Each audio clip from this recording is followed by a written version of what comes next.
I slapped the Mafia boss. He caught my hand, kissed my palm. There's the fire I've been looking. The gilded cage was a lie, and Alina Hart knew it better than anyone. It was just another downtown Crest Hill bar, suffocating in fake gold paint and watered-down liquor.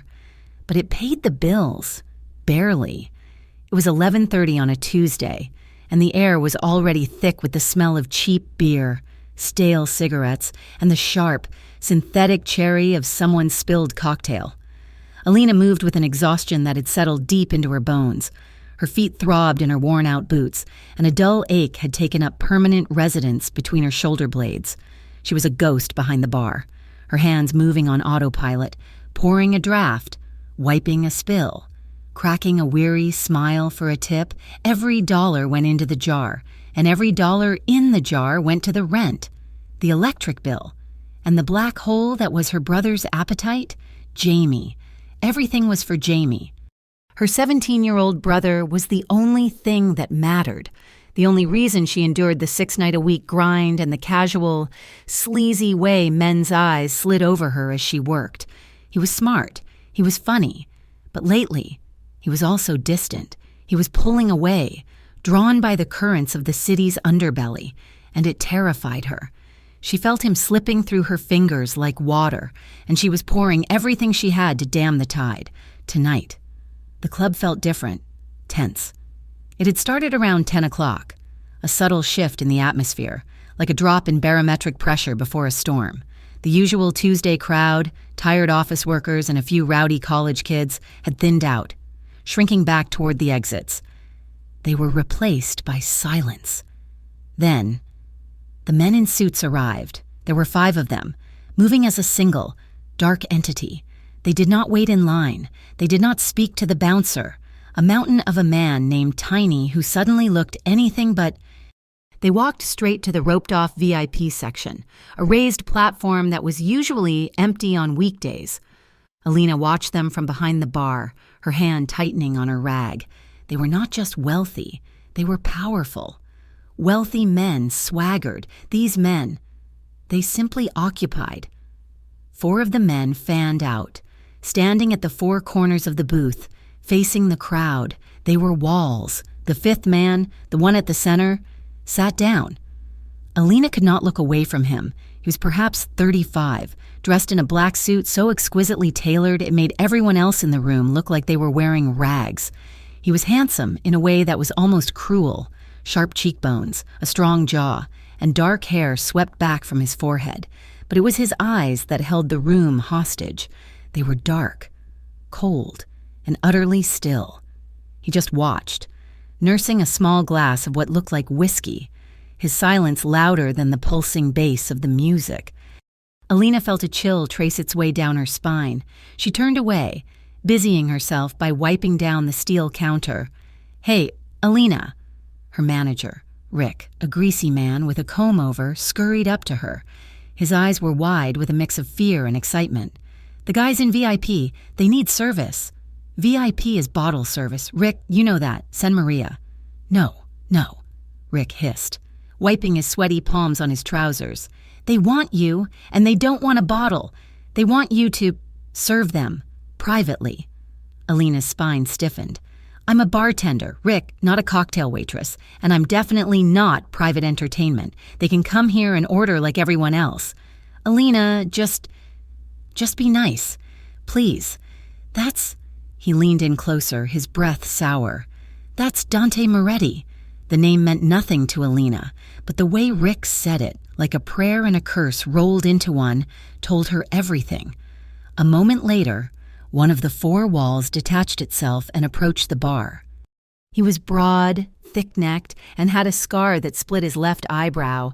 He did not smile. "Miss," he said, his voice a low gravel. "Mr. Moretti would like you to join him in his booth. He wants you to make his drinks there." The man slid a stack of bills onto the bar. Alina glanced down. It was a thick fold of hundreds, at least $500, more than she made in a week. Enough to cover the overdue gas bill and buy Jamie new sneakers. Her stomach churned. She looked from the money to the man, and then across the room to the silent figure watching her. He was watching her. He had not stopped. "The bar is here," Alina said, her voice clear and steady, though her heart was hammering. "If Mr. Moretti wants a drink, he can order it from me, right here, like every other customer." The man's eyes narrowed. He had not expected this. "He's inviting you to his table, and I'm declining. Now, if you'd like to place an order, I'll be happy to make it." She pushed the stack of money back toward him. The man's face flushed a dull red. He looked back at his boss. Dante Moretti gave a slow, almost imperceptible nod. The man grunted, snatched the money, and stalked back to the booth. Rick looked like he was going to be sick. "What did you do?" "My job," Alina snapped, turning to rinse glasses with shaking hands. For the next hour, she worked on pure adrenaline. She could feel his eyes on her, a physical weight against her skin. He did not send his man back. He did not order a drink. He just watched. The tension in the club became so thick it was almost unbreathable. Finally, just after midnight, the 5 men stood in unison. They filed out as silently as they had arrived. The moment the door closed behind them, the entire club seemed to exhale. Rick slumped against the cash register, wiping his face. "You're crazy, Alina," he muttered. "You're lucky he didn't. You're just lucky." Alina finished her shift at 2 a.m, her entire body aching. The encounter had left a sour, metallic taste in her mouth. She just wanted to go home, check on Jamie, and fall into bed. She clocked out, grabbed her thin jacket from the staff room, and pushed open the back alley door. He was waiting for her, Dante Moretti, leaning against the graffiti-covered brick wall as if he owned it, bathed in the sickly yellow glow of the single security light. His men were gone. He was alone. Alina froze, her hand still on the door. "You should be careful walking home this late. Alina," he said. His voice was not gravelly like his man's. It was smooth, deep, and laced with an authority that settled over the alley like a shroud. She swallowed, forcing her feet to move. She started to walk past him, toward the street. "Excuse me." He did not move to grab her. He simply shifted, blocking her path with his body. He was taller than she had realized, and he smelled faintly of expensive whiskey and clean, crisp cotton. "I offered you $500, he said, his voice quiet, conversational. "I'm not for sale. I wasn't buying you. I was buying your time. You insulted my associate by refusing it." Alina laughed, a short, bitter sound. "Your associate insulted me by offering it. I'm a bartender. If you want a drink, order one. If you want company, call an escort." A muscle in his jaw twitched. That was the only sign that her words had landed. He stepped closer, and Alina instinctively stepped back, her shoulders hitting the cold, damp brick. He had her pinned, not with his hands, but with his sheer presence. The air was charged, the small space between them crackling. "You're a bartender," he mused, his dark eyes raking over her face. He seemed to be cataloging her, the defiant set of her jaw, the shadows of exhaustion under her eyes, the way her cheap jacket was pulled tight. "You work 6 nights a week in this dump. You live in the rundown flats over on Miller Avenue. You have a 17-year-old brother, Jamie, who's been skipping school and running with the wrong crowd." Alina's blood ran cold. "How do you—" "I know everything, Alina," he whispered. He was so close now she could feel the heat radiating from his chest. It was too much, the exhaustion, the fear for Jamie. The long, agonizing shift, the arrogance of this man who stood in front of her, detailing her life as if he were reading a menu. A raw, primal scream of frustration and terror built in her chest. She was trapped. Trapped by her job. Trapped by her bills. Trapped by her brother's stupid mistakes, and now trapped in this alley by a man who knew everything. She did not think. She just reacted.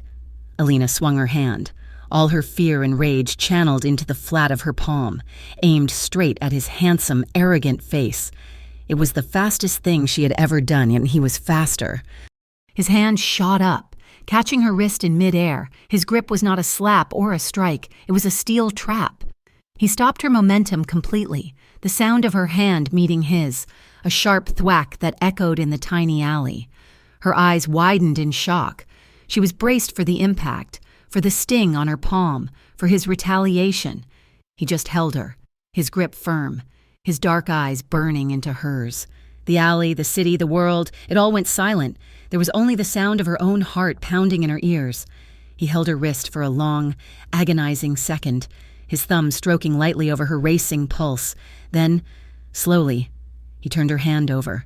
He lifted her trembling palm to his lips, his gaze never leaving hers.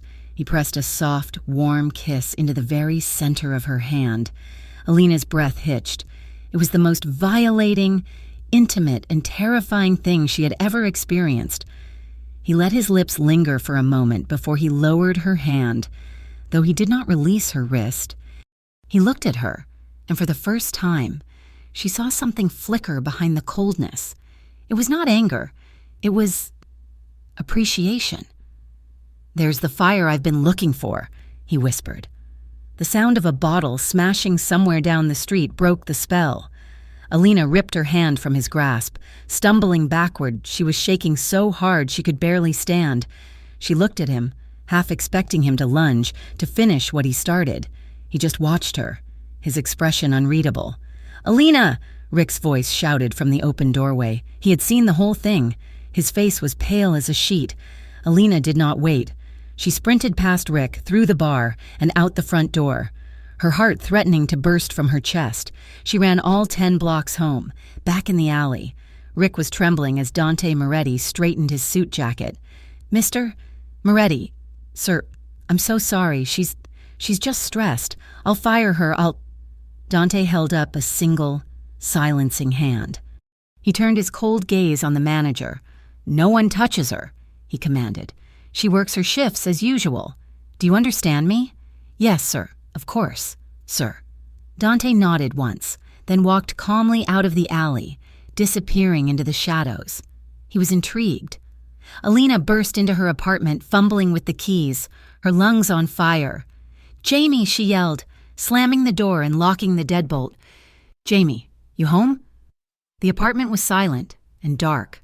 The cold, familiar dread settled in her stomach. "Jamie." She walked into the living room. A cold, half-eaten pizza sat on the coffee table. The television was off.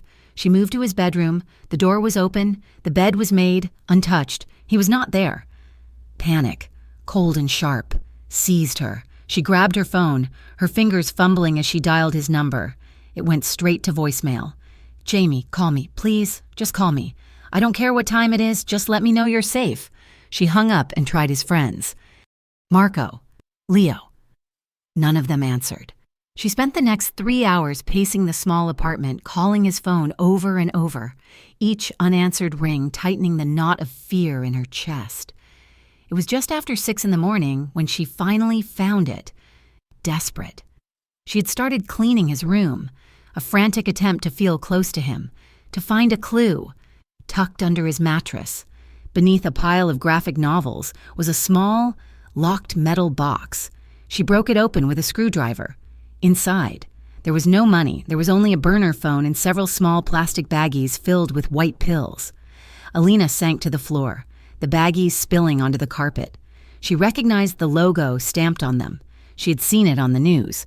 It was the mark of a small-time, vicious street gang that was trying to make a name for itself in the Crest Hill suburbs, the Red Spades.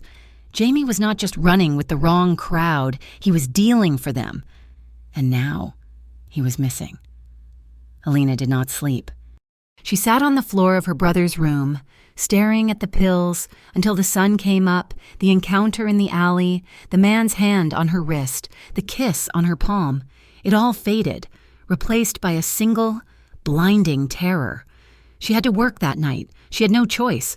She needed the money, and more than that, she needed to maintain the illusion of normalcy, even as her world was crumbling. She walked into the gilded cage at 8 o'clock, her body moving like a puppet. She was expecting anything. She was expecting Rick to fire her. She was expecting the man with the scar to be waiting. She was not expecting him. Dante Moretti was sitting at the bar, right in the center, as if he had been there all day. He was in the same dark suit, a fresh glass of whiskey in front of him. This time, he was alone. Alina stopped, her blood turning to ice. "Good evening, Alina," he said, his voice carrying easily over the low thrum of the early night crowd. She walked behind the bar, her movements stiff. She ignored him. Polishing glasses, her hands shaking, he waited. He did not tap his fingers. He did not clear his throat. He just waited, his patience a tangible thing. Finally, when there was a lull, he spoke again. He didn't come home last night. It was not a question. Alina's head snapped up, her breath caught in her throat. "The red spades," he continued, swirling the amber liquid in his glass. "They're amateurs. Stupid. Desperate children with guns. They think they're invisible. They're not." He took a small sip. "They like to recruit boys like Jamie. Boys who are smart, but lost. They give them things. Sneakers, a phone, a sense of belonging. And then they own them." "What do you want?" Alina whispered, her knuckles white as she gripped the bar rag. "Jamie owes them money," Dante said simply. "Money he does not have. He was supposed to hold a package for them. He lost it. Or he used it. It does not matter. To them, it's the same. He's a loose end." Alina felt the floor drop out from under her. "How do you know this?" Dante finally looked at her, his dark eyes locking on hers. "I told you. I know everything. I know they have him, and I know what they will do to him if they are not paid. Please," she begged, the word tearing from her throat, her pride shattering. "Please, I can pay. I can get the money. They don't want your money. Alina, they want to make a point. They want to hurt him." He paused. "But I can stop it. I can make one phone call, and this entire problem disappears. Jamie will be home before sunrise. The red spades will forget his name. They will never bother you, or him, ever again." Alina stared at him, hope and terror warring in her chest. "Why? Why would you do that?" He set his glass down, the soft click echoing in the sudden silence of her world. "Because, as I said, I'm intrigued." He stood, pulling a thick roll of cash from his pocket and dropping it on the bar. It was far more than his drink cost. "I am offering you protection, Alina, for you and for your brother." Alina looked at the money, then at his face. She saw the truth. This was a cage, just a different, more expensive one. He would save Jamie, and in return, he would own her. Not with money, but with obligation, with debt. She would be his. "No," she said, her voice shaking but firm. He raised an eyebrow. "No, I won't be owned, not by you, not by any man. I don't care how rich or powerful you are. I will handle this. I will find him." Dante Moretti looked at her for a long, hard moment. She expected anger, or perhaps amusement. She saw neither. He simply looked satisfied. He nodded slowly, a small, knowing smile playing on his lips. "Of course you will." He turned to leave, then paused, looking back at her over his shoulder. "You'll come to me when you're ready." It was 2 a.m. when the sound came. A key, scratching and fumbling at the apartment lock. Alina had not slept. She was still sitting on the couch in her work clothes, the cheap polyester smelling of stale beer and lime, staring at the burner phone and the baggies of pills on the coffee table.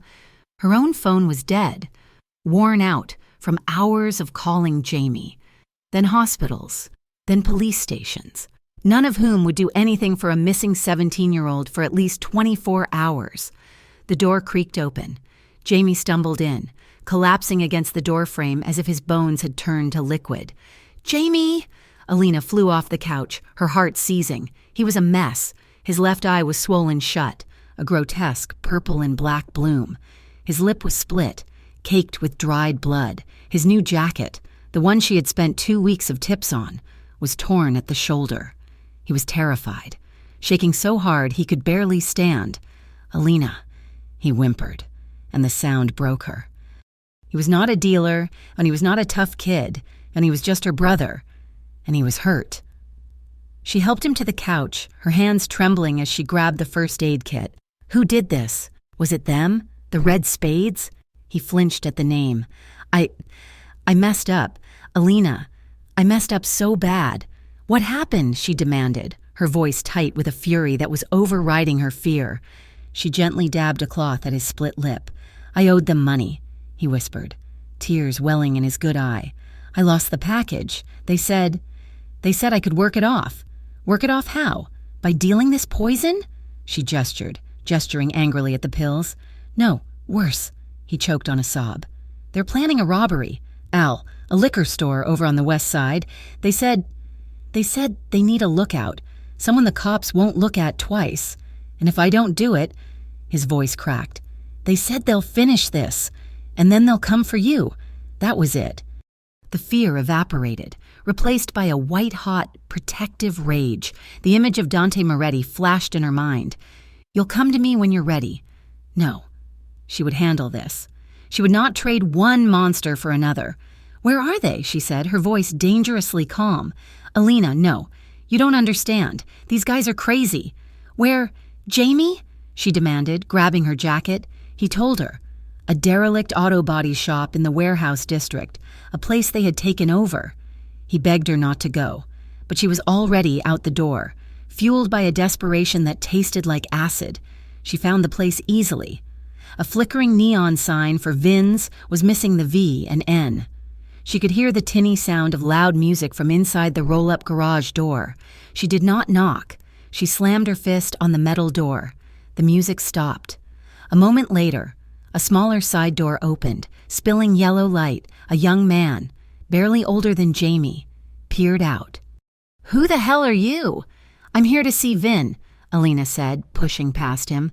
The inside was a cavernous, greasy space. A half-dozen young men were scattered around a rusted-out car chassis, drinking from 40-ounce bottles. In the center, sitting on a worn-out office chair like it was a throne, was Vin.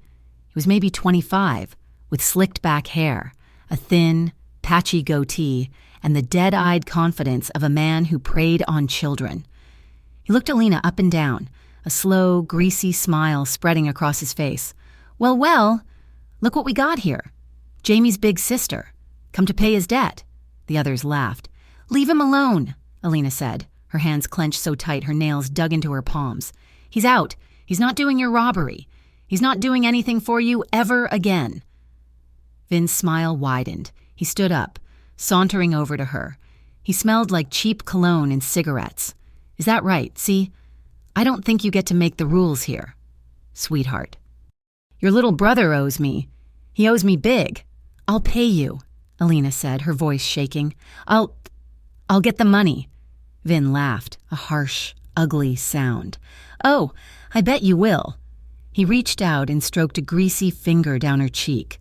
Alina recoiled, slapping his hand away. His eyes went dark. You shouldn't have done that. Your brother's got a pretty face. Be a shame if I had to mess up the other side of it.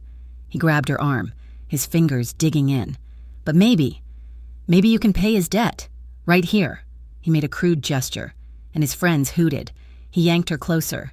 Get your hands off me, Alina hissed, struggling. Or what? You gonna slap me too? Vin sneered, his face inches from hers. It happened fast. The main roll-up door suddenly screeched, flying upward with a metallic groan. Bright, blinding headlights flooded the garage, silhouetting two massive figures. Vin spun around, dropping Alina's arm. Who the hell? Before he could finish, two men in dark suits were on him. They were not Vin's crew. They were the Walls from the club. The one with the scar, another one, built like a refrigerator. Vin's crew scrambled back, their bravado vanishing instantly. Vin tried to reach for a weapon in his waistband, but the scarred man was too fast. He grabbed Vin's wrist and twisted. There was a sickening, wet crack. Vin screamed. The second man grabbed him by the hair and the belt and began dragging him, screaming and kicking toward the dark sedan that was now idling in the doorway. It was over in less than 10 seconds. No guns, no shouting, just efficient, terrifying silence. Alina was breathing hard, her back pressed against the wall. The rest of Vin's gang was frozen, hands half raised. Then a third figure stepped out of the shadows, moving past the headlights. Dante Moretti. He did not look at the man being dragged away. He did not look at the terrified gang members. He looked only at Alina. He walked toward her, his expensive leather shoes clicking on the oil-stained concrete. He stopped just in front of her, so close she could feel the cold night air coming off his overcoat. He was a wall of black, shielding her from the room. He did not touch her. He just stood there, a silent, protective presence, close enough that she could feel his body heat. He looked at the red-purple handprint on her arm where Vin had grabbed her. His jaw tightened. "Get in the car, Alina," he said. His voice was quiet, but it was not a request. She was bundled into the back of the sedan before she could protest. The scarred man was driving. The other man was not present. She did not ask where Vin had gone. She did not want to know. Dante slid in beside her, and the heavy door shut with an expensive, final thud. They drove in silence. They left the warehouses, the derelict streets, the sirens of her world, and climbed into the hills overlooking Crest Hill. The car passed through massive iron gates, up a long, winding drive, and stopped in front of a house that looked more like a museum. It was all stone and dark glass, a fortress of wealth and power. Dante led her inside. The foyer was vast, with a marble floor and a staircase that curved up into darkness. He guided her into a study. Dark wood, thousands of books, a fireplace crackling with a low flame. He poured 2 glasses of amber liquid, handing one to her. Her hands were still shaking. "I told you I would handle it," she whispered, her voice sounding small in the vast room. "And you did," Dante said, his voice surprisingly gentle. He sat in a high-backed leather chair. "You walked into a den of armed men, alone, to protect your family. That is not weakness. You followed me. I had you watched," he corrected her. "From the moment I left the bar, I knew where you would go. I knew what you would do." He sipped his drink. "You fascinate me, Alina. I am surrounded by people who say yes, people who bow, who scrape, who want something. I offered you money. You refused. I offered you protection. You refused. You stood in front of a low-life animal who could have ended you, and you did not beg. You fought." He leaned forward, the firelight catching the sharp planes of his face. "That is what I want. Not obedience. I want that fire, that courage. I want the woman who was brave enough to slap me." Alina's head was spinning. The whiskey, the fear, the relief, the sheer unreality of the situation. "What about Jamie? What about the robbery? Vin?" "Vin is gone," Dante said, a finality in his tone that chilled her. "The red spades will no longer be a problem. As for your brother's debt, it is paid. He is safe." Alina sank into the chair opposite him. The relief was so profound it made her dizzy. What do you want from me? I told you. I want you." "I won't be one of your girls," she said, the words coming out stronger than she felt. "I won't be a mistress. I won't be some kept woman in a penthouse." Dante studied her, a slow, appreciative smile touching his lips. "I would never ask you to be. I respect your boundaries, Alina, but I am drawing you into my world. That I cannot help, and I will not apologize for it." He laid out the deal. It was not a request. It was a statement of fact. Jamie's debt was gone. He would be protected, but she was done at the gilded cage. That life was over. "You will work for me now," he said. "I own an exclusive lounge, the Onyx Room. It is quiet. It is safe. The clientele. They are my associates. You will be my bartender. You will be paid 5 times what that greasy fool Rick paid you, and you will be under my protection." It was a cage, a beautiful, expensive, velvet-lined cage, but her brother was safe. A short-term deal, she found herself saying, negotiating on instinct. He nodded. For now. The Onyx Room was nothing like the gilded cage. It was a whisper, tucked away in the basement of a 5-star hotel.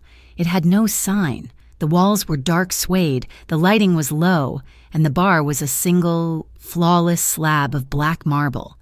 The patrons were older, dressed in suits that cost more than her apartment, and they spoke in low, serious tones.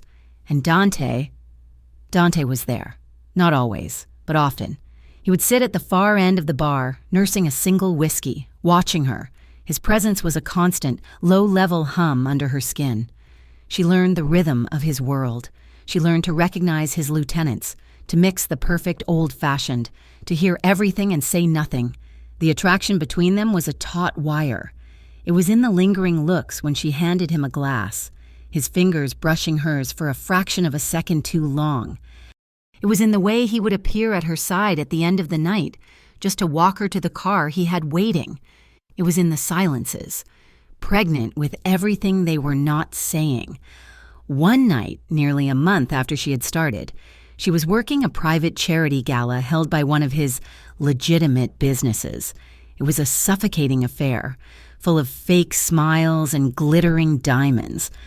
Alina was exhausted, her face aching from holding a polite smile.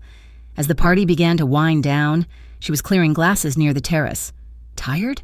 His voice, close to her ear. She jumped, nearly dropping the tray. Dante was standing behind her, a rare, small smile on his face.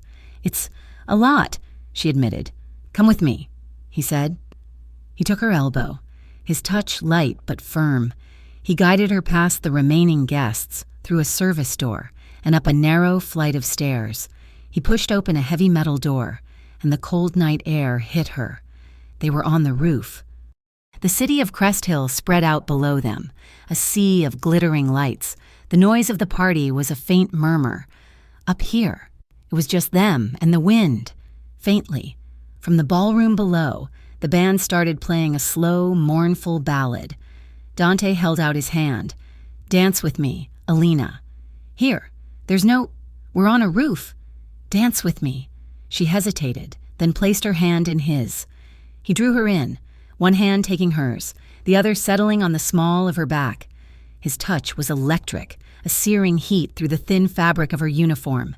She put her free hand on his shoulder, the fine wool of his tuxedo jacket soft beneath her palm. They moved slowly, swaying to the ghost of the music. It was not like any dance she had ever known. It was a negotiation, a battle. His eyes never left hers, dark and intense.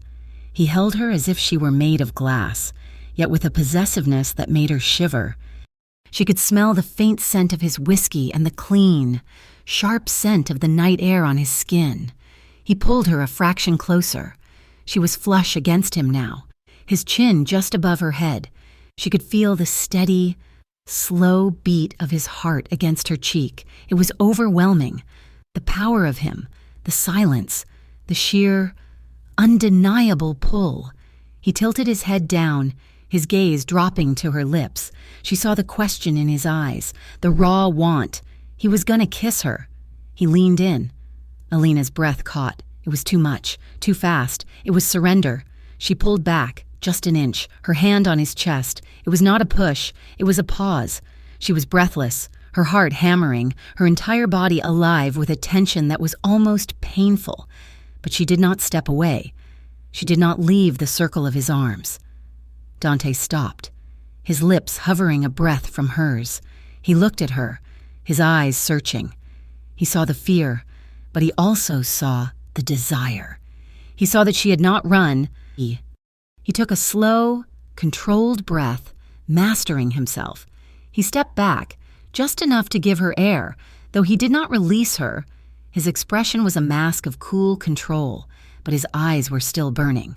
"I'll wait," he said, his voice a low, rough whisper, but not forever. Far below them, in a different part of the city, a side door of a police precinct opened. Vin stumbled out, his arm in a crude sling, his face a mask of purple bruises. A detective he had on his payroll shoved a small envelope of cash into his pocket. "He's Moretti's problem now. Vin, you're free to go. I'd suggest leaving town."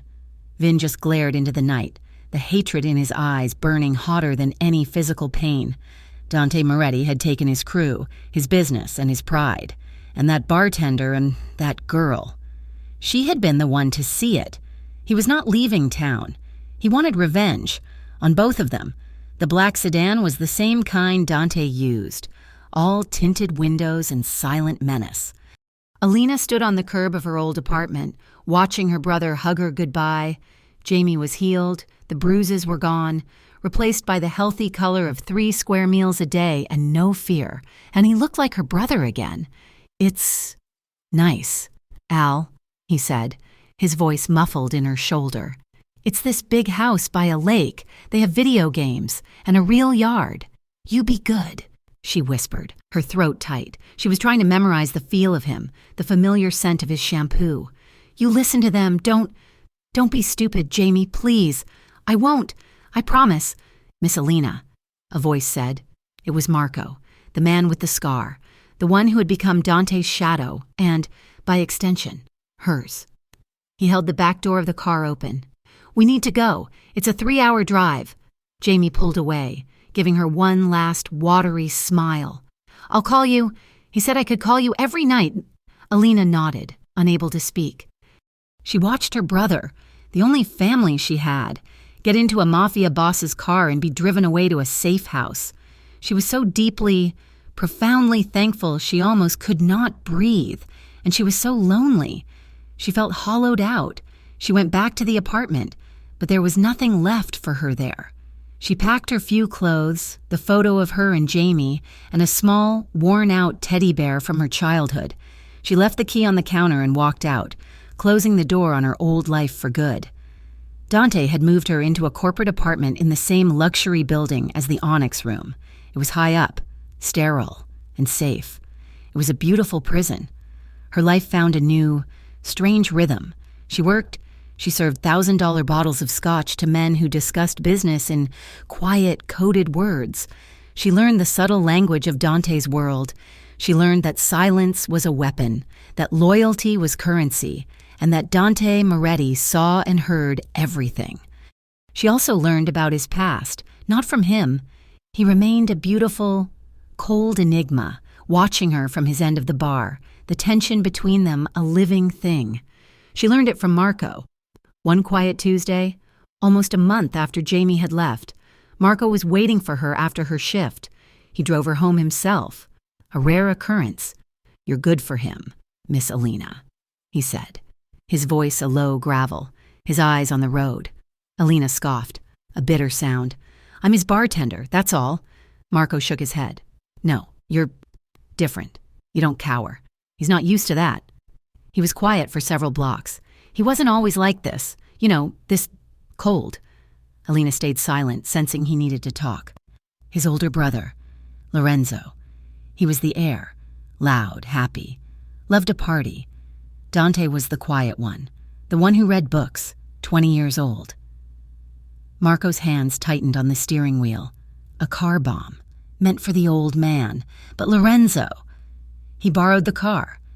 Took his girl to dinner. Alina's breath caught. It changed him, Marco said, his voice flat. It turned him to stone. Dante had to take over, had to become the man everyone feared, just to hold the family together. This silence, this fear he uses. It's just a wall, a high, thick wall to keep everyone else safe, especially the people he cares about. The car stopped outside her building. Alina looked at Marco, seeing the real man beneath the scar for the first time. He was a guardian. Thank you for telling me, Marco. He doesn't let anyone in, miss, but you never asked. You just walked in. The knowledge settled over her, reframing everything. She saw him differently now. When he watched her, she no longer saw just a cold, possessive boss. She saw the 20-year-old boy, forced to become a king, terrified of losing anyone else. The glimpses of vulnerability began to show, a small, tired sigh when he thought no one was looking. The way he would rub the back of his neck after a tense meeting. The rare, almost smile he gave her when she slid his whiskey across the bar without him asking. Their fragile, unspoken truce was shattered on a Thursday. It was late, just before closing. Dante was at his usual spot. He was leaving, buttoning his jacket. He nodded at her, a silent goodnight. She nodded back. He and Marco walked out. Alina was wiping down the counter when the sound ripped through the quiet lounge. Crack, crack, crack, crack. It was not a backfire. It was sharp, loud, and close.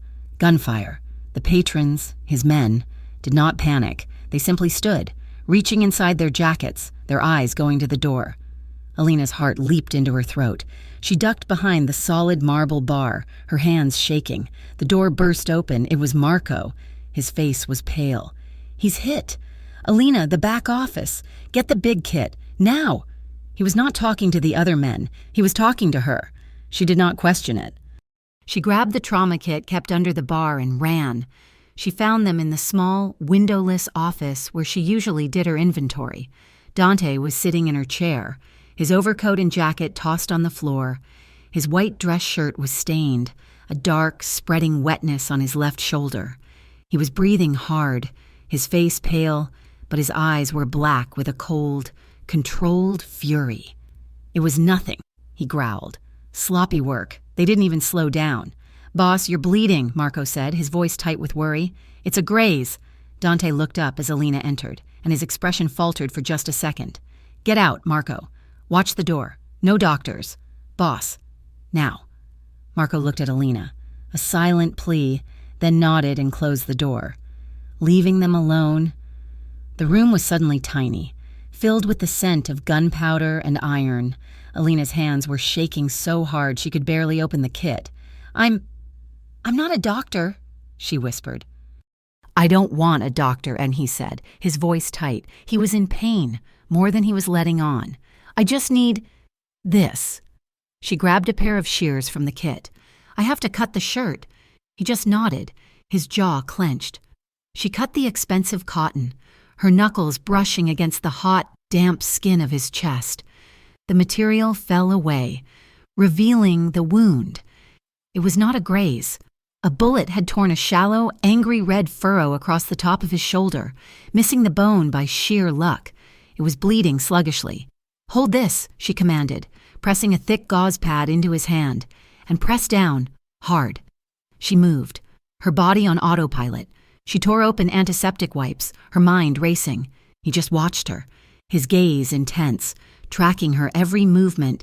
"They were trying to kill you," she said, her voice small, as she worked to clean the wound. "They failed. This time." She worked in silence, her fear replaced by a sharp, focused energy.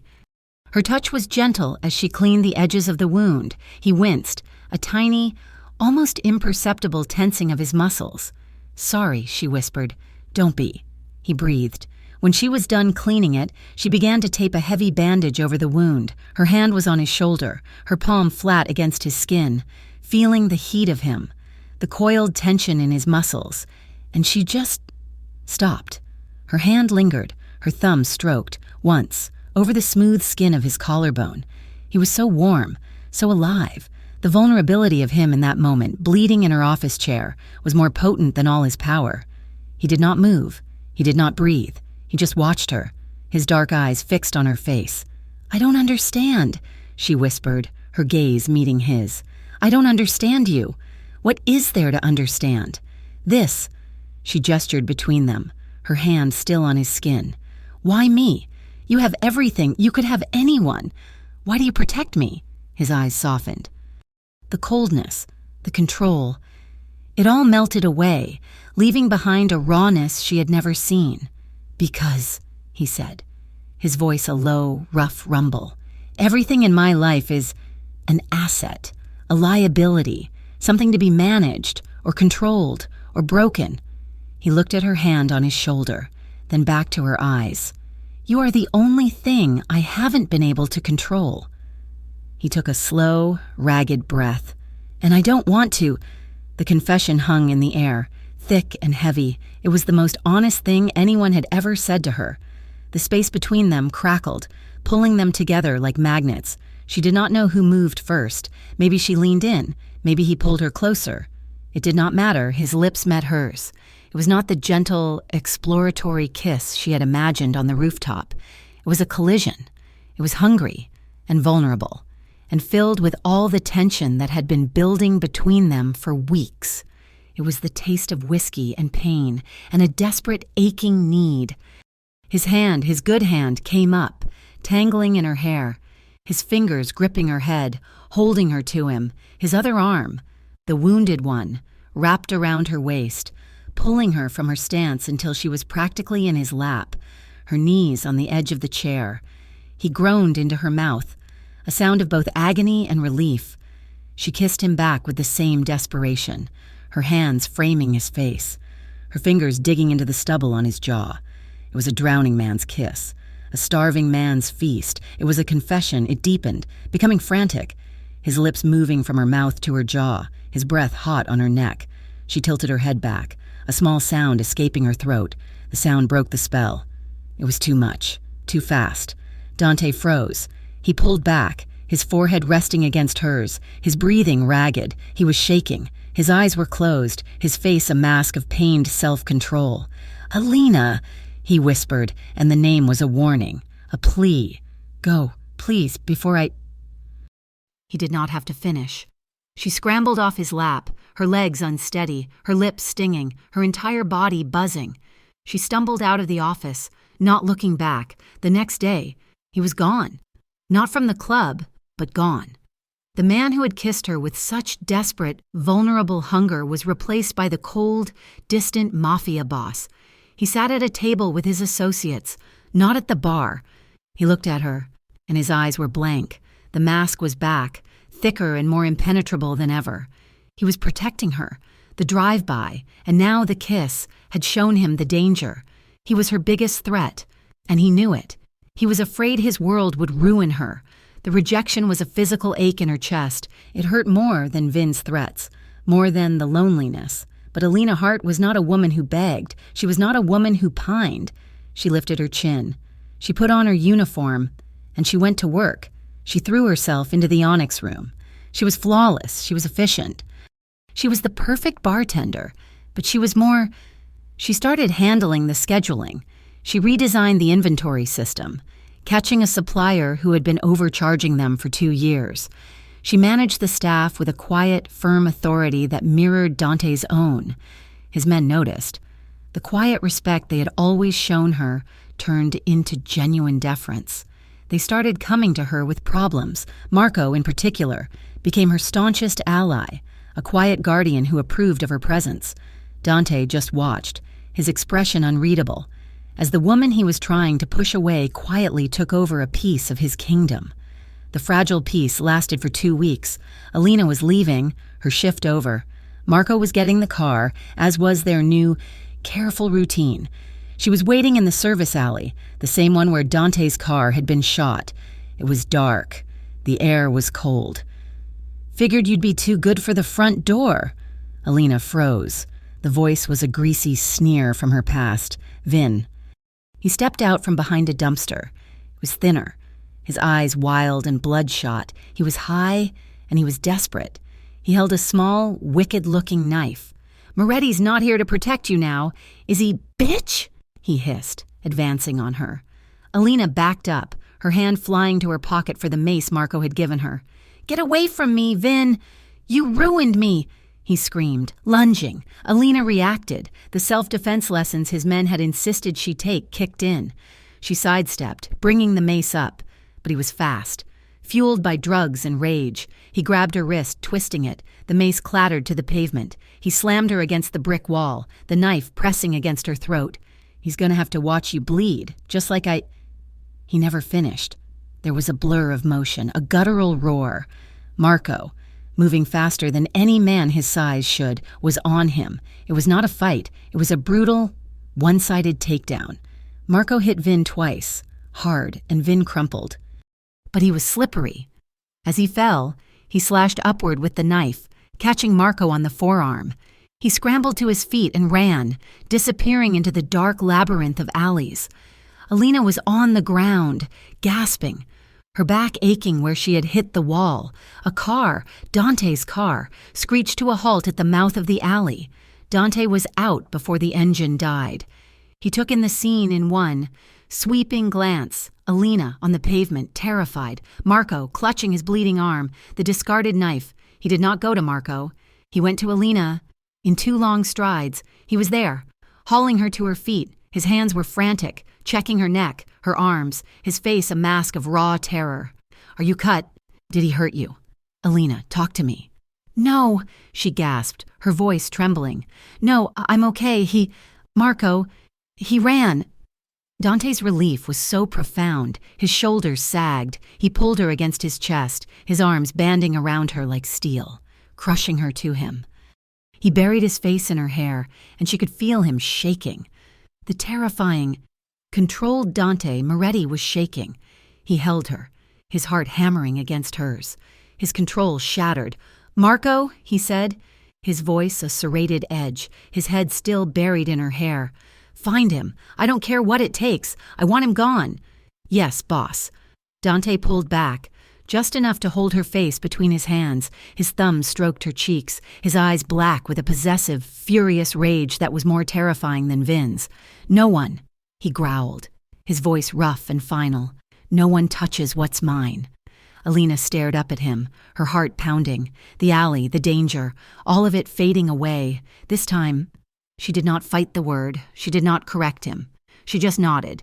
He did not take her to her apartment. He did not take her to the Onyx room. He did not let go of her hand. Dante's grip was not painful, but it was an iron, unbreakable band, a current of possession and pure, cold fury flowing from his body into hers. He pulled her out of the alley, past a stunned Marco, who was already on the phone, his voice a low, vicious snarl, and into the back of his sedan. The drive was silent, a blur of city lights passing over his face, which was carved from stone. He was looking straight ahead, his jaw so tight the muscle in it was a hard knot. He was vibrating, a human bomb that had been primed and was now desperately, agonizingly, trying not to explode. They went up to his penthouse, a place she had heard his men whisper about but had never seen. It was not a home. It was a sky fortress, a cavern of glass and steel that overlooked the entire, glittering sprawl of Crest Hill. The elevator doors opened directly into the living room, a vast space of minimalist furniture, dark wood, and a wall of glass that made her feel like she was floating. He finally let go of her hand, only to stride to a wet bar built into a marble column. The sound of him pouring a drink. Whiskey. His ever-present whiskey was the only sound.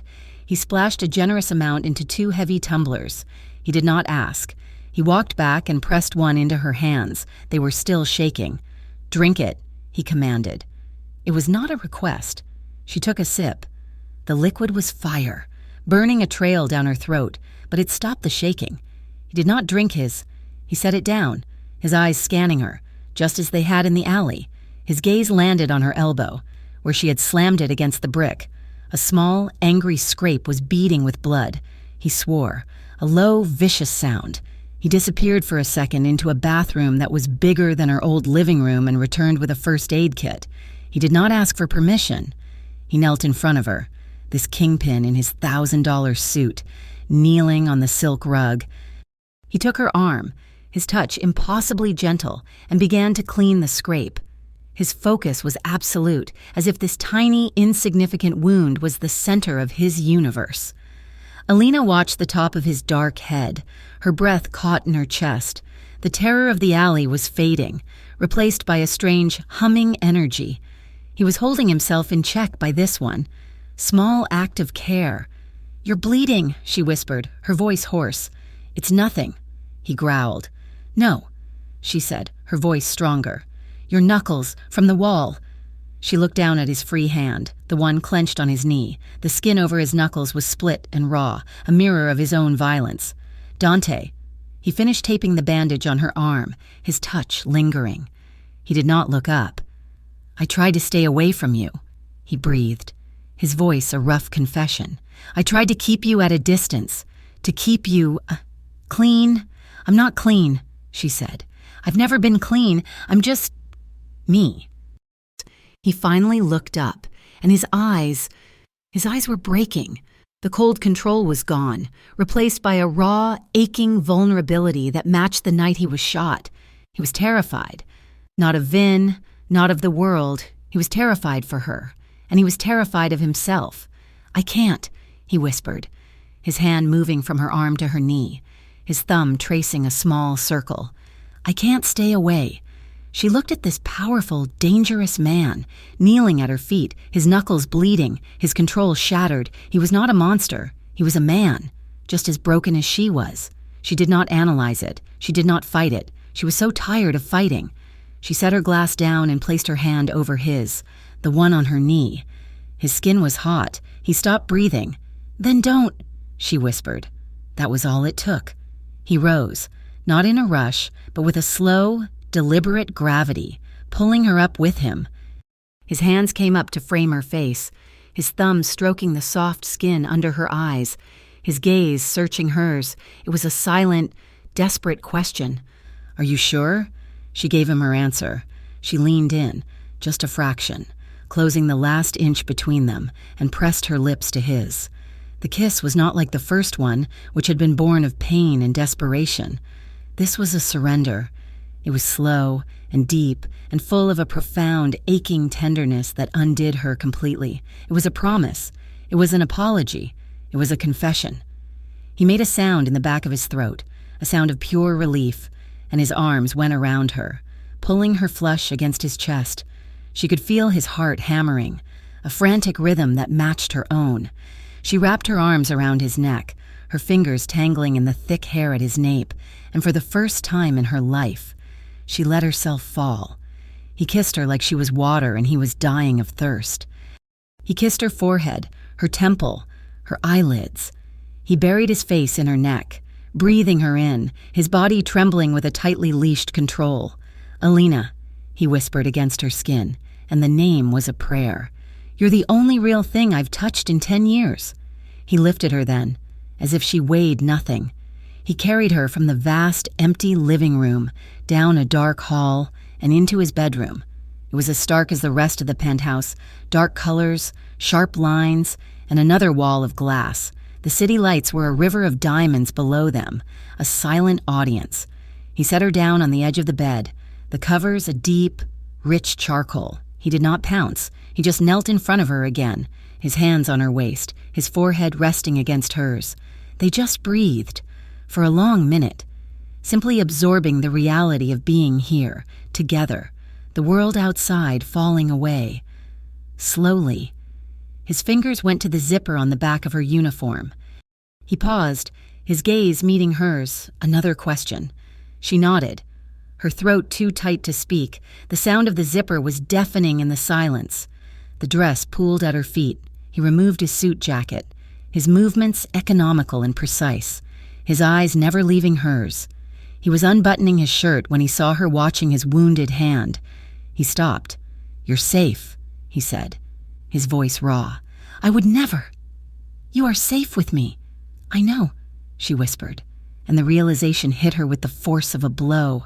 "That's the crazy part, I know." She reached out and put her hand over his, stilling his movement. Her fingers were small and pale against his chest. She unbuttoned the last few buttons herself, her knuckles brushing his skin. She pushed the ruined shirt off his shoulders, letting it fall. She saw the fresh bandage she had put there weeks ago and the healed scar beneath. She leaned forward and pressed her lips to the scarred skin. A soft, healing kiss. A ragged breath tore from his chest. The hours that followed were not about passion, but about discovery. It was a slow, tender mapping of scars, both seen and unseen. It was whispered confessions in the dark. He told her about Lorenzo, about the bomb, about the cold emptiness he had lived in for 15 years. She told him about her parents, about the fear of losing Jamie, about the suffocating loneliness of her life. It was slow touches, his fingers, tracing the line of her jaw, her hand flat against his chest, feeling his heartbeat steady and strong beneath her palm.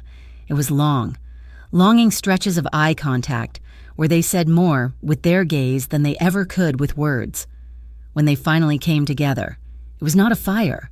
It was a quiet, profound merging, a tidal wave of emotion that left them both breathless and whole.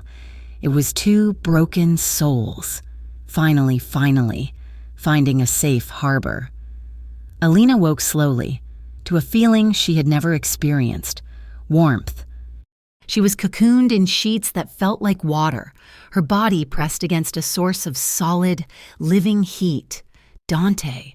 She opened her eyes. The sun was just beginning to crest the horizon, painting the city in shades of soft pink and gray. Dante was not asleep. He was sitting up against the headboard, one arm draped over her, the other resting on his knee. He was just watching the city wake up. The panic was immediate and cold. What have you done? This was his bed, his penthouse. She had given the one thing she had sworn she never would, her independence. She was his, owned. She must have tensed, because his gaze snapped to her. His expression was soft, unguarded, a look she had never seen.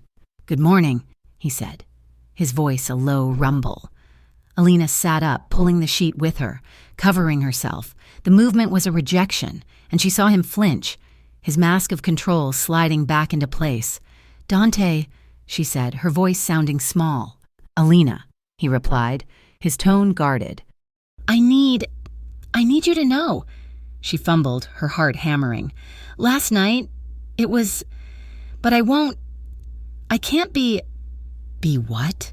"I won't be just another beautiful woman in your life," she burst out, the words tumbling over each other.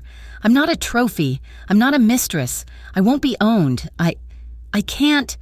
She stared at him, her eyes wide, bracing for the anger, the dismissal, the cold mask. Dante just looked at her. A long, silent moment passed. Then, the corner of his mouth twitched, the barest hint of a smile. "You're not," he said simply. She blinked. "What? You're not another beautiful woman in my life."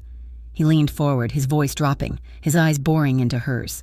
"You're the only woman who's ever slapped me.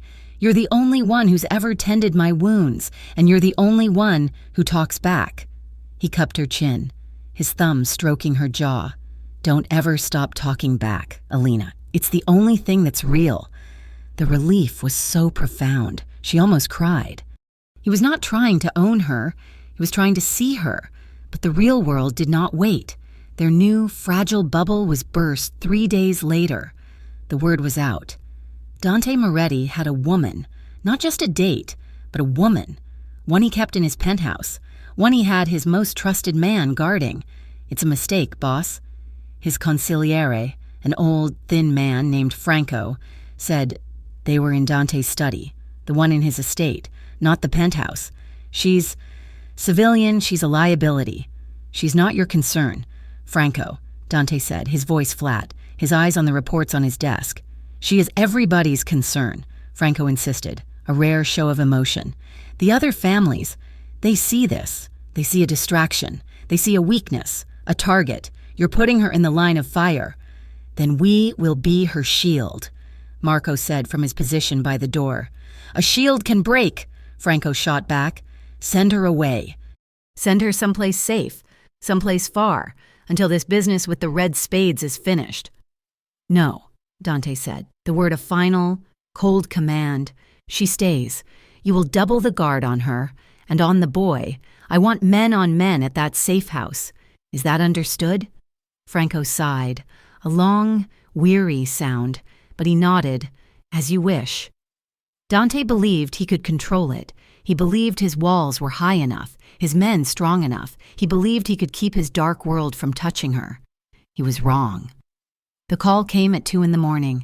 Alina was asleep in his bed. He was in his study, going over the very reports on the red spades, trying to find Vin. His private line, the one only his inner circle had, rang. He picked it up. "What?" It was the lead man from the safe house. His voice was frantic, breathless. "Boss, they're gone. We were drugged. Someone on the inside. We just woke up. The alarms are cut. The car is gone. And the kid." Dante's blood turned to ice. "Say that again." "Jamie's gone. Boss, they took the kid." Alina woke to the sound of smashing glass. She shot up, her heart seizing. She ran out of the bedroom and into the study. Dante was standing in the middle of the room, his back to her. He had swept his desk clean, a laptop, papers, and 2 empty whiskey glasses were shattered on the floor. His fists were clenched, his entire body rigid with a fury so profound the air in the room was shaking. "Dante?" she whispered, terrified. "What is it? What's wrong?" He turned, and the look on his face broke her heart. It was not anger. It was not rage. It was a deep, bottomless well of guilt and failure. "Alina," he said, his voice a hoarse wreck. "He's gone." "What? Who's gone?" "Jamie." The name was like acid on his tongue. "They took him from the safe house. Vin, that bastard. He took him." Alina's world tilted. The floor fell away. No, you said he was safe. You said, I was wrong." No! The word was a scream torn from her throat. This was her fault. All of it, her brother, her Jamie, was gone. Because of her. Because she had trusted this man, this world. She collapsed. Her legs just gave out and she hit the floor. Sobs racking her body, a desperate, animal sound of pure grief. Dante was in front of her in a second, pulling her up, but she fought him. "Get off me! This is your fault! You promised! You promised he was safe!" "Alina, listen to me," he said, his voice urgent, his hands gripping her shoulders, forcing her to look at him. "He's going to die," she shrieked, hitting his chest, her fists pounding against him. But it was like hitting a mountain. "My brother is going to die." "No, he is not," Dante roared, his voice cutting through her panic. He grabbed her wrists, stopping her assault. He held her, his eyes blazing with a new, cold fire. "I protect what I care about," he said, his voice low, a deadly promise. This is my failure. And I will fix it. You are not alone anymore. Do you hear me?" Alina stared at him, her tears still streaming, her breath hitching. "I'm going to get him back," Dante said, his voice dropping to a whisper. "I am going to burn their entire world to the ground, and I am going to bring your brother home. I swear it." It took them 3 hours. 3 hours of Alina pacing the penthouse, while Dante's men tore the city apart. They found him, a phone trace. A terrified, low-level dealer who talked. Vin was not smart. He was just desperate. He had taken Jamie back to the same warehouse district. Dante was strapping on a shoulder holster over a black shirt. His face was a death mask. "I'm coming with you," Alina said, her voice raw but steady. The tears were gone. She was cold now. "Absolutely not," Dante said, not looking at her. "You don't get to tell me no," she said, walking right up to him. "That is my brother. I am not going to sit here and wait for a phone call. I'm not a liability. I'm a witness. I'm coming." Dante looked at her, at the fire in her eyes, the steel in her spine. He saw the same woman who had slapped him, the same woman who had walked into Vin's garage alone. He knew he could not stop her. "You will stay in the car," he said, his voice leaving no room for argument. "With Marco, you will not get out, no matter what you hear. This is my condition." She nodded once. "Fine." The ride was silent. The convoy of black sedans moved through the sleeping city like a funeral procession. They pulled up 2 blocks from a long, derelict warehouse, its windows boarded up. Dante's men fanned out, ghosts in the darkness. He turned to Alina in the back seat. The car was dark, lit only by a distant yellow streetlight. He looked at her, his eyes full of 1,000 things he could not say. He started, then stopped. He leaned in, grabbed her face with both hands, and kissed her. It was not tender. It was not soft. It was hard and desperate and full of a brutal, possessive fear. It was a claiming. It was a goodbye, just in case. He pulled back, his forehead resting against hers. "If I don't come back," he whispered, his voice rough with an emotion she could not name. "Remember that I never wanted anyone but you." He kissed her once more, hard. Then he was gone. He melted into the shadows with his men, leaving Alina in the car, her heart in her throat, her lips still stinging from his. The silence in the car was a living thing, a suffocating pressure. Alina sat in the back, her body rigid, her hands clenched so tightly in the fabric of Dante's overcoat that her knuckles were white. The coat, which Marco had tossed into the back seat, smelled of him. Whiskey, expensive wool, and a faint, clean scent that was just Dante. She pressed her face into the collar, inhaling. Her eyes squeezed shut, waiting. Every second was a year. Every distant sound, a dog barking, a far-off siren, was a gunshot, a scream. Her mind was a torrent, replaying every moment, the slap in the alley, the impossible, shocking softness of his lips on her palm. There's the fire I've been looking for. The slow dance on the rooftop, his heart beating a steady, solid rhythm against her cheek. I'll wait, but not forever. The desperate, hungry kiss in his office, his body radiating pain and want, the way he had knelt at her feet in the penthouse, his raw knuckles a testament to his fury, the final, brutal kiss he'd given her just moments ago. If I don't come back, Remember that I never wanted anyone but you. He'll be okay, miss, Marco said from the driver's seat. His voice was a low rumble, meant to be reassuring, but his eyes were fixed on the warehouse 2 blocks down, his hands strangling the steering wheel. Alina could not answer. She could only pray, a frantic, silent scream to a God she was not sure she believed in. Inside the warehouse, there was no prayer, only purpose. The main breach was a symphony of chaos. Dante's men, 10 of them, his best, had gone through the front loading bay like a wave, a loud, overwhelming force designed to draw all the attention. The sound of shouting, of bodies hitting metal, echoed through the vast, cavernous space. Dante was not with them. He was a ghost. Having entered through a rusted-out ventilation shaft on the side, a route his men had identified an hour before. He moved through the darkness of the back offices, his weapon in his hand, his body a coiled spring of controlled violence. He heard 2 of Vin's men before he saw them.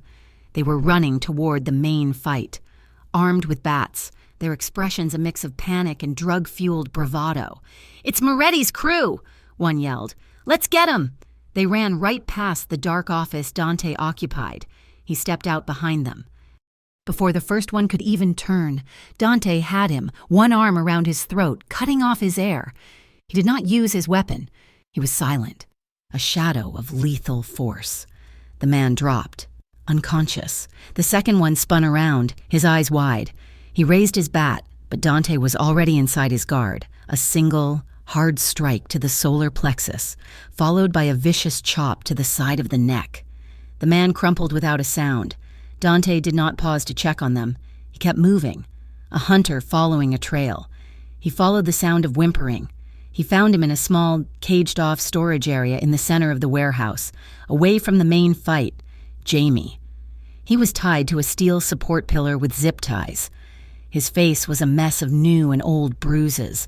His lips split open again, one eye swollen shut. He was alive, shaking, sobbing in terror. Dante's vision went red. He took a step toward the boy, his hand reaching for the knife on his belt to cut him free. Touching, ain't it? Dante froze. He turned. Slowly, Vin was standing in the shadows, about 20 feet away. He was not high anymore. He was lit with a terrifying, clear-eyed hatred. And he was not stupid. He was not holding a knife. He was holding a gun, and it was pointed directly at Jamie's head. "You move an inch, Moretti, and I'll splash his brains all over that nice suit of yours," Vin hissed. Dante straightened, his hands slowly moving away from his body, palms out. "The fight is with me. Vin, let the boy go. He's not part of this." Vin let out a sharp, ugly laugh. "He's everything to do with this. He's the reason. You took my crew. You took my name. All for her." His face twisted. "You think you're a king? You're just a man. And men like you got weaknesses." Dante remained still, his eyes cold, calculating. He was drawing a line from Vin to himself, calculating the steps, the time it would take. "You're right. Let him go, and you can have me." "That's what you want. I want you to suffer," Vin shrieked, his voice cracking. "I want you to watch. I should have finished her in that alley. I should have—" He took a step closer, his eyes gleaming. "She's pretty. Real pretty. When I'm done with you, I'm going to go back for her. I'm going to take my time. I'm going to make her scream your name, and you won't be there to—" He never finished the sentence. The word Alina was the trigger. Dante did not rush. He exploded. He crossed the 20 feet in a blur, a predator unchained. Vin, startled by the sheer, suicidal speed, fired. The shot was wild, the bullet sparking off the concrete floor. It was the only shot he got. Dante's hand clamped down on Vin's wrist, the one holding the gun. The sound of bone snapping was sharp and loud, like a dry branch breaking. Vin screamed, a high, thin sound, and the gun clattered to the floor. Dante did not stop. His other hand grabbed Vin by the throat, slamming him back against the steel pillar next to Jamie. The impact sent a heavy thud through the metal. "Dante, no!" Jamie screamed, his voice raw. Dante's rage was a physical thing, a black fire. He hit Vin, once, a brutal, open-palmed strike to the face that snapped his head back. He hit him again, a fist to the gut that drove the air from his lungs. "You!" Dante growled, his voice a low, terrifying rumble. "Will never say her name again." He raised his fist for the final, killing blow. He was going to put his hand straight through Vin's chest, and he stopped. He was breathing hard, his body thrumming with adrenaline. He looked at Vin, a pathetic, broken thing, sobbing and gasping, his arm at a grotesque angle. He looked at Jamie, who was staring at him with wide, terrified eyes.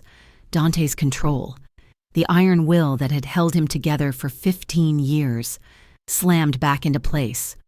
He let go of Vin, who slumped to the floor, a whimpering, useless pile. Dante looked down at him, his face a mask of pure, cold disgust.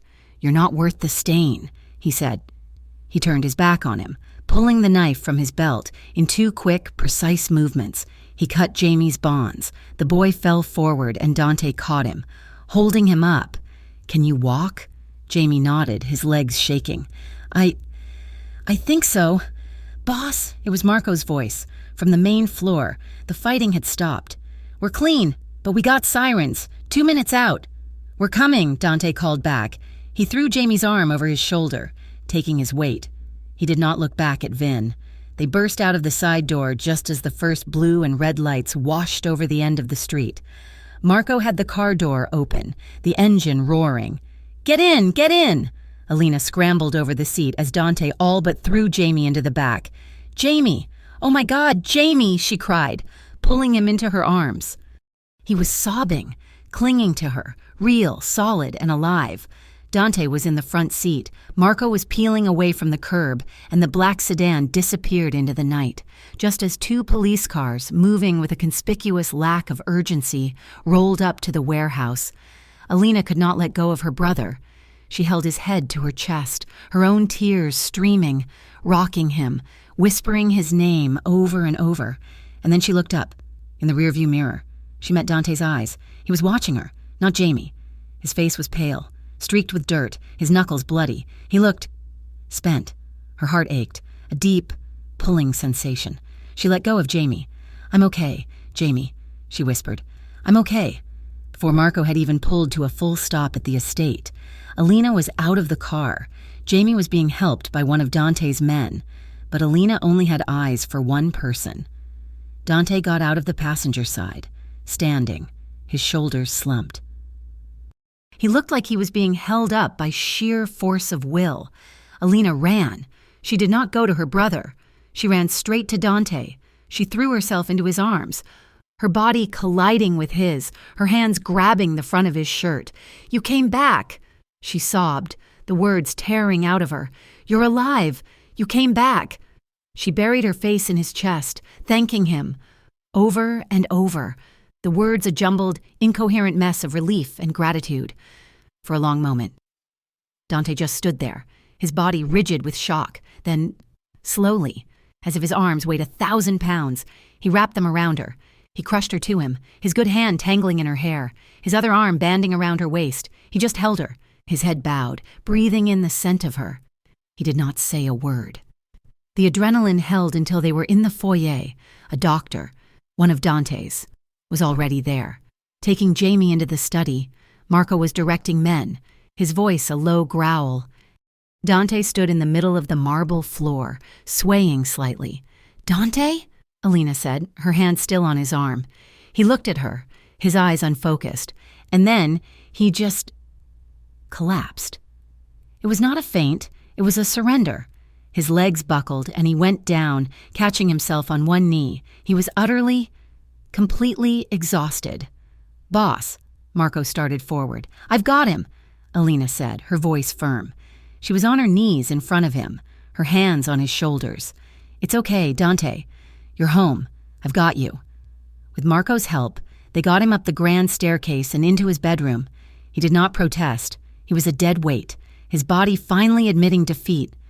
He fell onto the massive bed and was asleep before his head hit the pillow. Alina sat beside him all night. She sent the doctor away. She sent the maids away. She sat in a chair she pulled up to the bedside, a single dim lamp casting a warm glow. She watched him sleep, this terrible, beautiful, frightening man. She watched the tension bleed out of his face, leaving him looking younger, almost peaceful.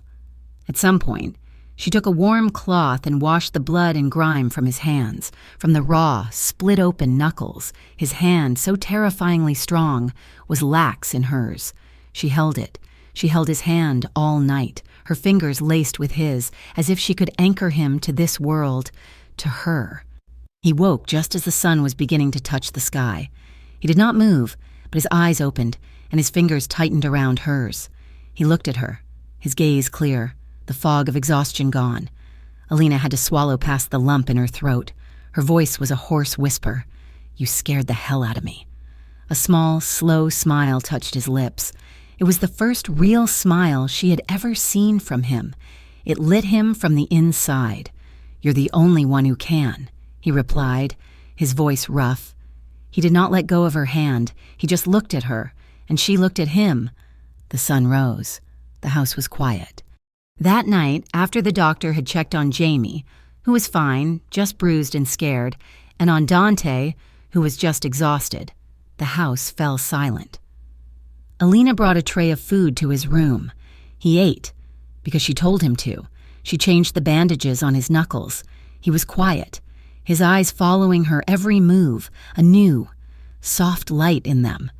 When she was done, she turned to leave, to go to one of the many guest rooms. "Don't," he said. His voice was quiet, but it stopped her cold. She turned. He was sitting on the edge of the bed, watching her. "Stay, please." She walked back to him. She did not speak. She sat on the bed, and he put his arm around her. She leaned her head against his good shoulder. They sat like that for a long time, watching the city lights come on. Later, they found their way back to each other. It was nothing like the first time. There was no desperation, no frantic hunger, no fear. It was slow. It was soft. It was built on trust. It was his hands, gentle on her face, his thumbs stroking her cheekbones as if she were the most precious thing in the world. It was her hands, tracing the lines of his chest, her fingers lingering over his heart, feeling it beat, strong and steady. It was long. Whispered conversations, not about the past or the future, but about the right now. It was his lips, a soft, reassuring pressure, a promise of safety, a vow of protection. It was not about possession. It was about belonging. And as Alina fell asleep in his arms, safe and warm, for the first time in her life, she felt like she was finally home. The week that followed was a strange, suspended breath. The air in Dante's estate, once thick with unspoken tension and the quiet footsteps of men in the shadows, now buzzed with a new kind of energy. It was the sound of change. Lawyers in $1,000 suits replaced lieutenants. PR specialists with sharp smiles and clicking heels walked the halls where bodyguards once stood. Dante Moretti, the silent, shadowy king of Crest Hill's underworld, was stepping into the light. Jamie was healing. He was staying in a guest wing of the estate, and for the first time in years, the haunted, hunted look had left his eyes. He was eating 3 full meals a day, and Alina would often find him in the library, tentatively exploring the rows of books, a hesitant curiosity replacing his old, street-sharpened fear. He was safe, truly, finally safe. But as the day of the press conference approached, a new, cold anxiety began to twist in Alina's stomach. It was one thing for Dante to be a shadow. The shadows were his kingdom. It was another for him to stand on a stage, in front of cameras, and declare his intentions to the world, to his rivals, to the families that had existed in a state of Cold War with him for a decade. The night before the conference, she found him in his study. He was not drinking. He was just standing in front of the cold fireplace, staring into the black marble. "You don't have to do this," she said, her voice soft in the stillness. He did not turn. "Yes, I do. You're making yourself a target. Dante, a public target. They'll see it as weakness." "Let them," he said. She walked up behind him, her anxiety a physical ache. She put her hands on his back, feeling the solid, living warmth of him through his shirt. "I just got you back. I can't lose you." He turned then, his hands coming up to grip her arms, his gaze intense. Look at me. Alina, my brother, Lorenzo. He died because of what we were, because of the shadows.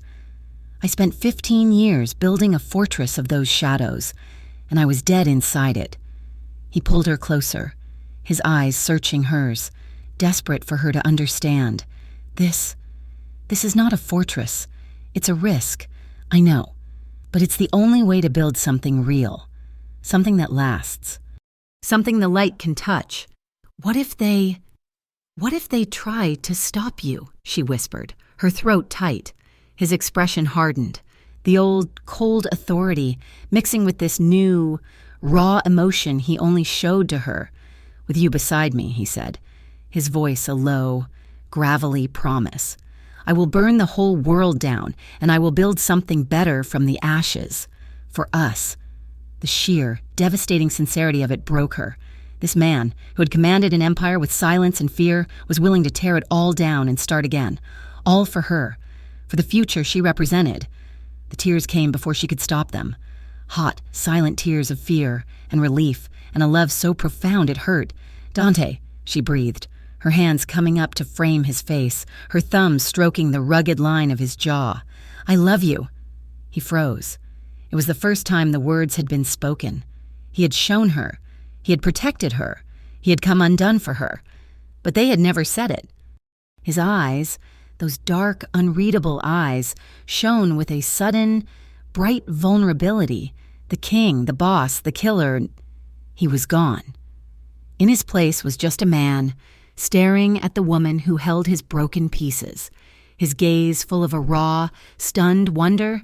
He closed his eyes for a second, a single tear escaping, a betrayer to his 15 years of control.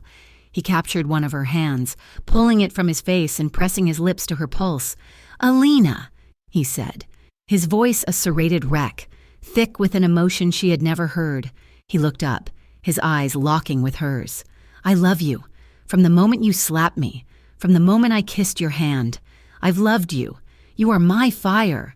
He kissed her then, a kiss that sealed the promise, a kiss that was not about passion or need, but about a final, profound truth.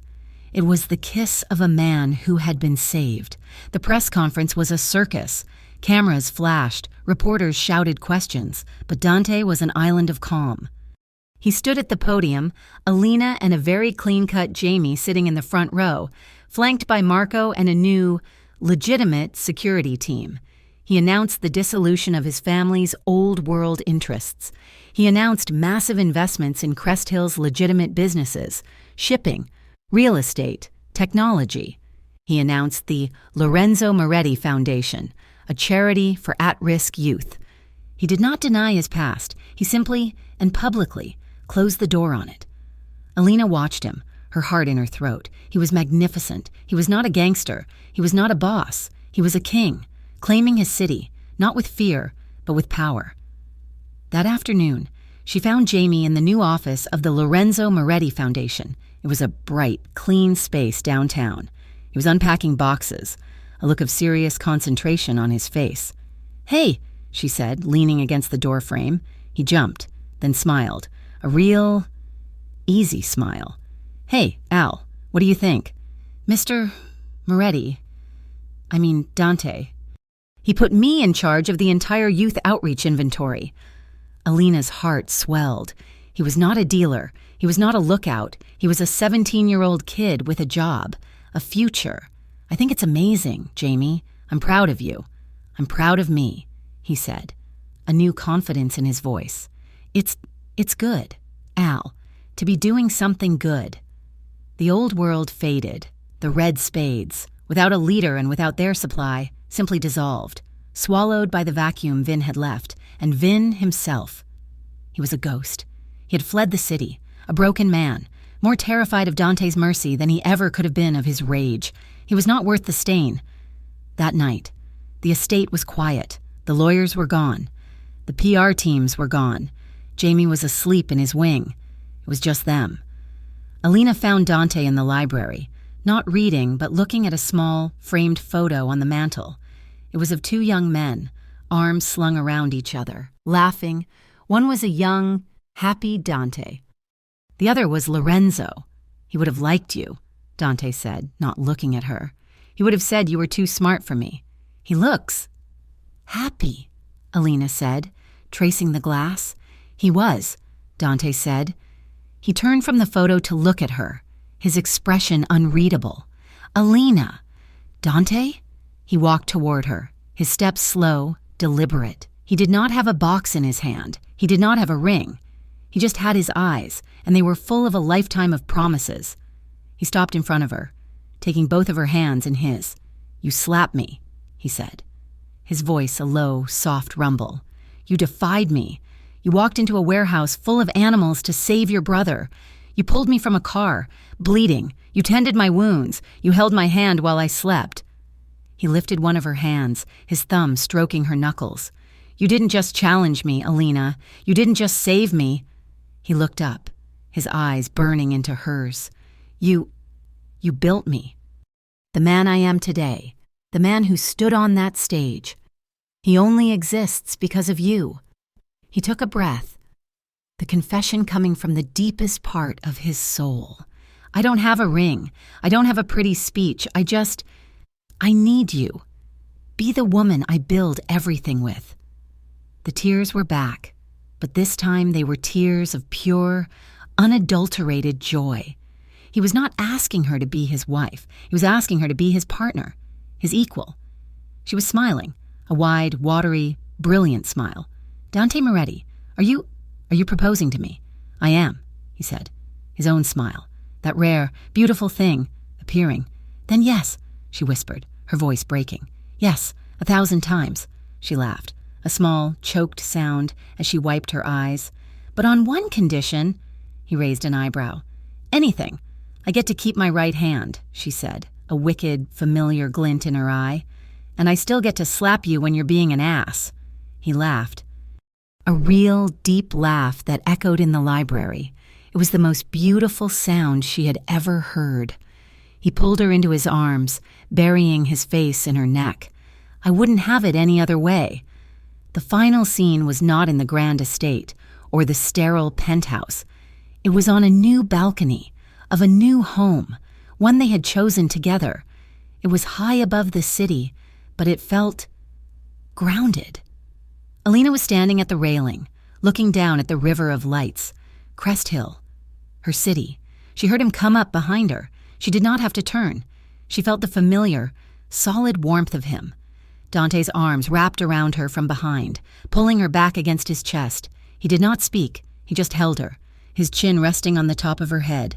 They stood in a comfortable, shared silence, watching their city breathe. Then he took her right hand, the one that had started it all. He turned it over, his touch familiar, his gesture a ritual. He pressed a soft, warm kiss into the very center of her palm.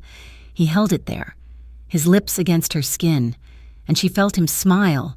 Still the fire I've been looking for, he whispered. The camera of her mind pulled back, leaving them there, two broken souls wrapped in each other's arms, silhouetted against the bright, endless lights of their future, finally and completely whole. Thank you so much for listening to this story. I hope you enjoyed the journey of Alina and Dante. Where in the world are you listening from? I'd love to know, so please drop a comment and tell me. If you love stories like this, don't forget to subscribe to Mafia Romance Stories for more. And let me know what you thought of this one in the comments. Your feedback means everything. Until next time.